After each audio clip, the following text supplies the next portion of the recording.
eny ary miarapantsika rehetrarehetra hatran'izao fotoana manokana zay afatsika mianatra ny tenin'Andriamanitra izao ao anatin'le loha hevitra hoe aza matahotra. Mino raha lasanapavy malala fa dia hiala ny tahotra ao amin'ny tokantranonao, hiala ny tahotra eo aminao satria ny tenin'Andriamanitra dia manome toky atsika ny amin'ny tokony hanalantsika an'izany tahotra zany. Ary rehefa Jesosy no manala ny tahotra dia tena hiala izany. Andeha vavaka trano no entsika isantarana izao fiarahana izao. Vavaka atsika.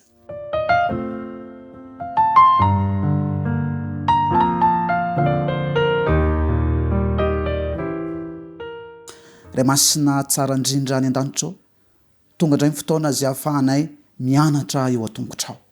Aoka mela ny eloka ianao, aoka mindra fo ny tokantrano misy anay ianao. Ka izao fotoana atrehana izao dia fotoana manokana ahafahanay mahita ny fahatsaranao, mahita ny fahalabeazanao ary mahita ihany koa ny herinao. Koa mitenena Jesosy malalo amin'ny alalan'ny fananao masina fa vonina ny hiaino anao izay. Tononona angatahana izany vavaka izany amin'ny anaran'i Jesosy. Amen.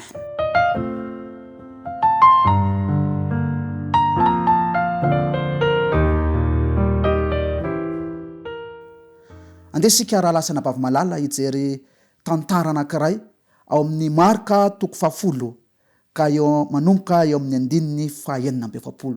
Marka 10 ka manomboka eo amin'ny 9:47 ka janontsika eny amin'ny 9:12. Ny lohateny'ity tantara ity zany dia hoe ny nampahiratan'i Jesosy amin'ny Bartimeo jamba teo akaikin'ny Jeriko. Andeha ovakitsika ny teny amin'ny anaran'i Jesosy 9:47.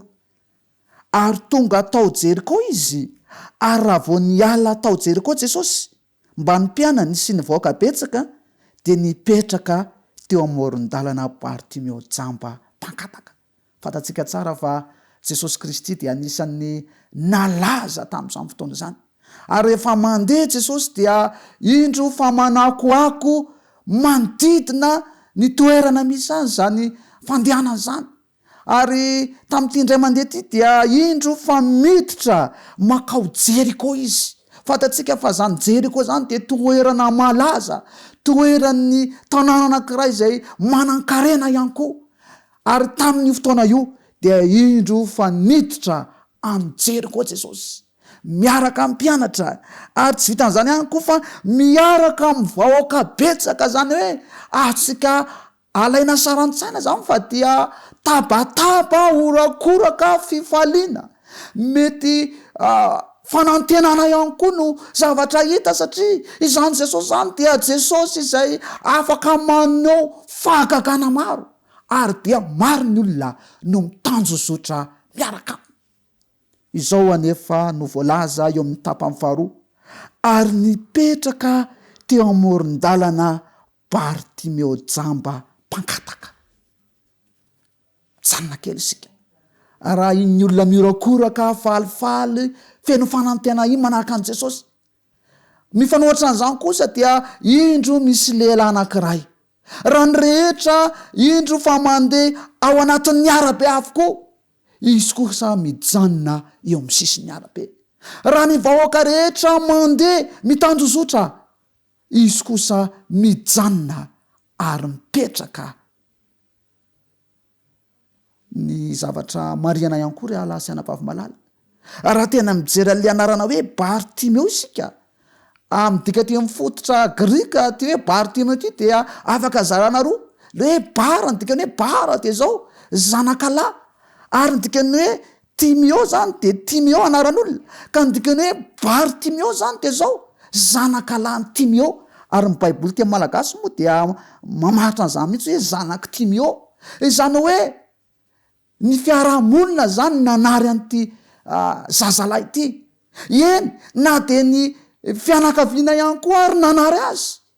Ary ny tena mampalahelo raha lasanapavy malala dia zao, ny ray aman-dreny mihitsy nanary azy satria porofon'izany dia zao tsy nomena anarana ity zazalahy ity fa dia hoe Bartimeo na hoe zanaky Timeo. Ao amin'ny toerana mampalahelo no misy ty zazalahy ty. Ny zavatra misy de zao, ny olona falifaly avokoa fa mahita an' Jesosy, izy kosa mitoreo, izy kosa to zavatra ho an-tsainy de zao manao hoe misy hoanina indray ve androany satria mpangataka ny asa, misy mba handrotraka ve androany, izany no mampiasa ny sainy. Kanefa ny zavatra misy raha lasana bavamalala vetivety teo dia nivadika ny zavatra rehetrarehetra. Izao voalaza eo amin'ny 9:70. Ary noho ny reny fa injany Jesosy avy any Nazareta dia niantso izy ka nanao hoe ry Jesosy zanaky Davida mamidrafo amiko. Azo antoko fa tsy mahita izy fa zao kosa mare ny sofiny. Ary voareny fa zany Jesosy fantany tsara fa ity Jesosy avy any Nazareta ty dia Jesosy afaka maneho fahagagana, Jesosy afaka manasitrana ny masony mba hiratra, Jesosy afaka manangana amin'ny maty mihitsy ary. Efa reny zany laza an' Jesosy zany. Ary eniny fa andala ho ajery koa Jesosy. Samy fa manomboka amin'ny tabataba ny olona. Ary dia reny fa mandalo Jesosy tamin'izay fotoana zay toy izy hoe ry Jesosy zanaky Davida mamidrafo amiko. 9:70 dia zao mivalazan'ny tenin'Andriamanitra. Ary maro ny teny mafy azy mba anginy. Fa vao mainka ny antsoantso izy ka nanao hoe ry zanaky Davida mamidrafo amiko. Betsaka no niteny azy tamin'izany fotoana zany, manginy ianao, aza miteny ianao. Fa tamin'izay fotoana zay dia tsy nahasakana ny olona mivavany, tsy nahasakana ny Bartimeo mivavan'ny olona. Vao mainka izy niantsoantso, ary tsy nitentsony izy manao hoe ry Jesosy zanaky Davida fa hoy izy hoe ry zanaky Davida, ry zanaky Davida. Ry hava-malala, mifono lesona sarobidy zany tenin'ny Bartimeo zany. Ary raha mamaky ny filazantsara isika dia i Bartimeo no anisan'ny lehilahy samy laza an' Jesosy ho zanaky Davida. Iza moa Davida? Fantatsika fa Davida dia mpanjaka teo amin'ny Israely. Ka raha milaza zany Bartimeo manao hoe Jesosy zanaky Davida dia te anindranindra any Jesosy ho mpanjaka izy, nanondratra an' Jesosy ho mpanjaka amin'ny mpanjaka izy. Manome lesona sarobidy i Bartimeo. Reto vahoaka izay niaraka tamin'i Jesosy reto dia tsy niteny an'izany. Reto mpianatra niaraka tamin'i Jesosy reto dia tsy niteny an'izany. Fa Bartimeo izay jamba kely tery amin'ny sy tery no niteny ny sany laza manao hoe ry zanaky Davida, zany hoe nanondratra an' Jesosy ho mpanjaka amin'ny mpanjaka. Lesona manao ana loatra re zany. Andeha izy tomantsika lesona koavana izany. Ka manomboka izao, ny tokantrano misy anao dia ho tokantrano izay anandratra an' Jesosy. Mpianatra ve ianao? Asandrato any amin'ny toerana fianarana ho an' Jesosy. Mpiasa prova ianao? Asandrato ao Jesosy. Eny, mety mpamboly ianao. Eny, mety manana asa maro samihafa, mpivarotra angamba. Andeha asandratra Jesosy. Izany lesona lehibe voalohany tsy ho atsika ny amin'ity tantaran'ny Bartimeo. Toizatsika ny vakiteny eo amin'ny 9:70. Ary Jesosy nijanona dia nanao hoe antso ilay jamba.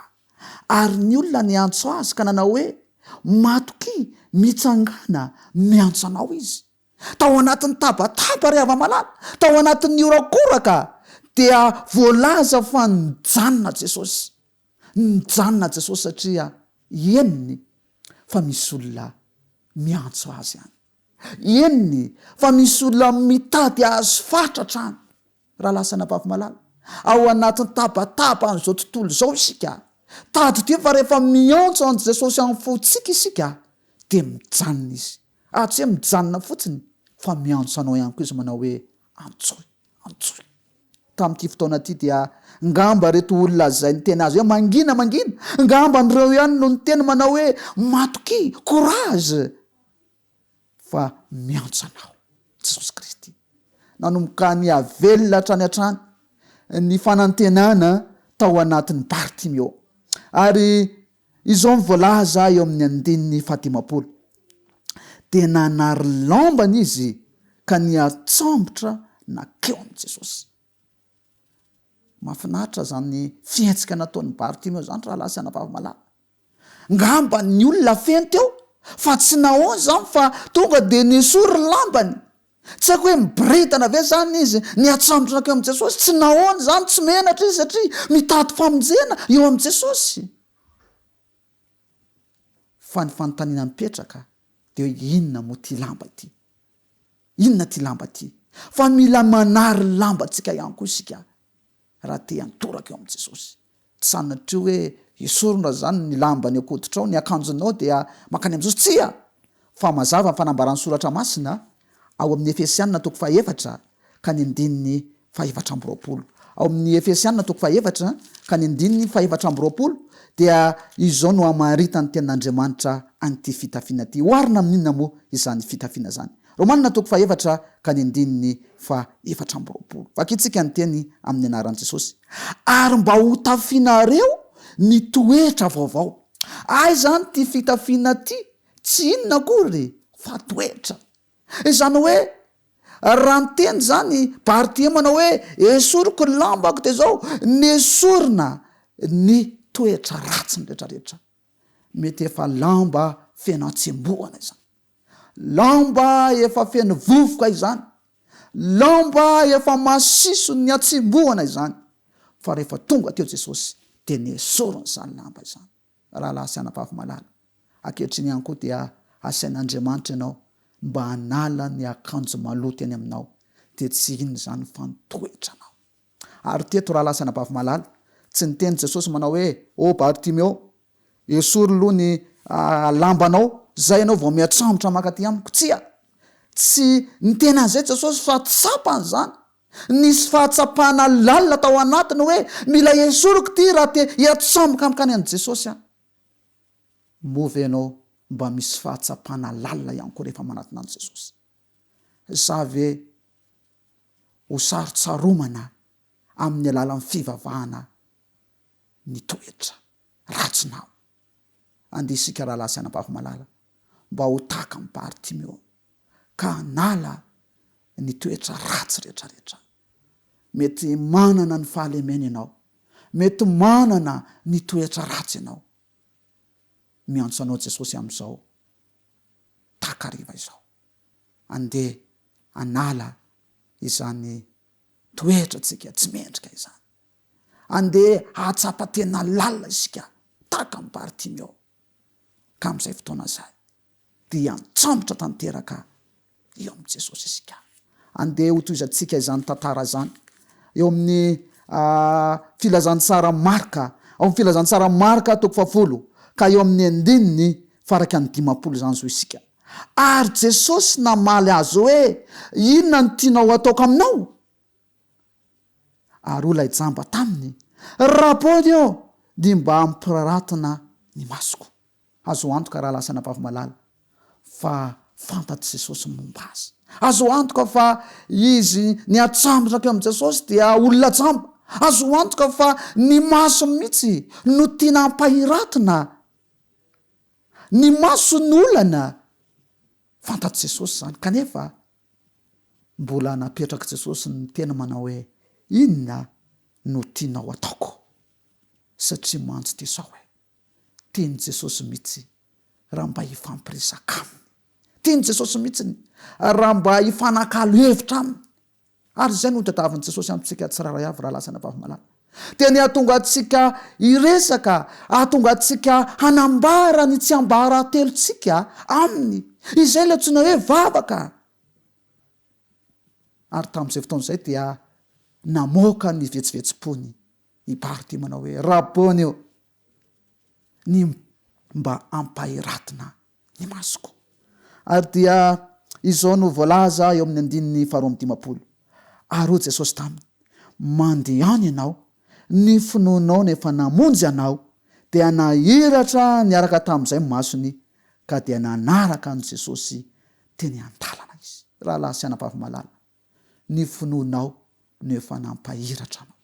Nanana finoana matanjaka ty Bartimeo ty, ilay Jesosy zay hitany nandalo dia tsy navela amin'ny fotsiny fandrazominy ary tsy nanaiky izy no ilay finoana tao anatiny de hoe tsy manaiky a Jesosy eo raha tsy sitranao mahery ianao ary dia izany finoana tao anatin'izany no tsapany Jesosy ka natonga ny Jesosy ny teny manao hoe ny finoanao no efa namonjy anao dia indro fa nahiratra Bartimeo.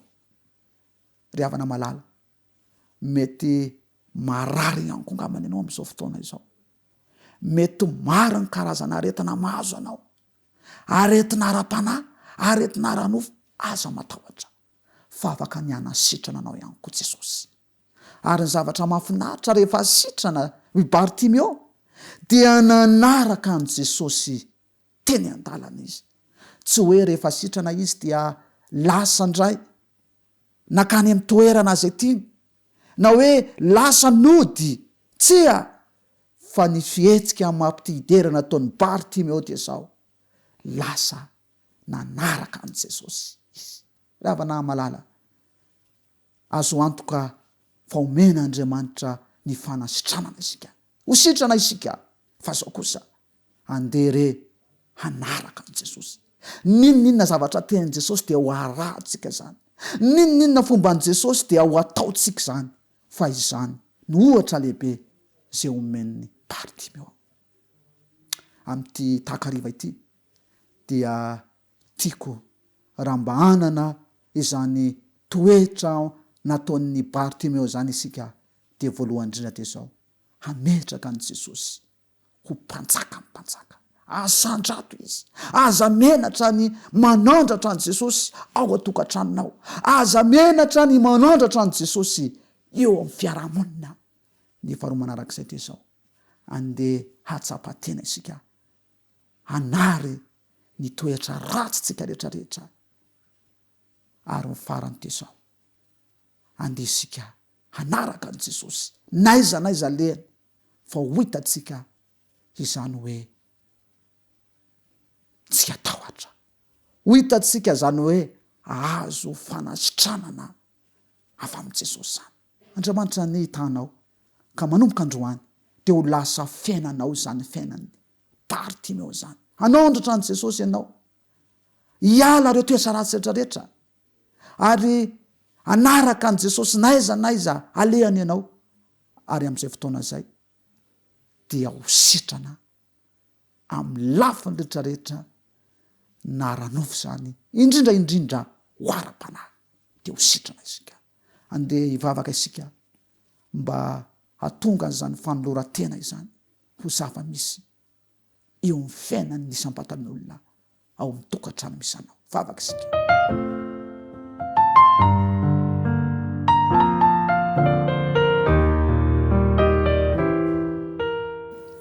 Andriamanitra rainay any an-danitro, misaotra anao zay satria afaka nandreny teninao tamin'ity anio ity, dia ny amin'ny tantaran'ny Bartimeo izany. Ny fanarinay dia hatonga anay tsiraray avy, hanandratra anao naiza naiza misy anay, ao amin'ny tokantranonay, any amin'ny toeram-piasanay, any amin'ny toeram-pianaranay, dia hanandratra anao izay tahaka amin'ny Bartimeo. Ary fanarinay ihany koa ray malalo, raha mba hanaisitra hatsapateny izay, hanala nireo faratsiana rehetra ao anatinay. Ianao mihitsy no tianay raha mba hanaisitra izany ka tonga anay voatio tanteraka. Ary mino izay Tompo fa rehefa nositranonao dia hanaraka anao naiza naiza lehanay, ka dia ho tanteraka amin'ny isam-batan'olona, ho tanteraka eo anivon'ity tokantrano ty anie izany teninao izany. Misaotra Jesosy malalo. Amen.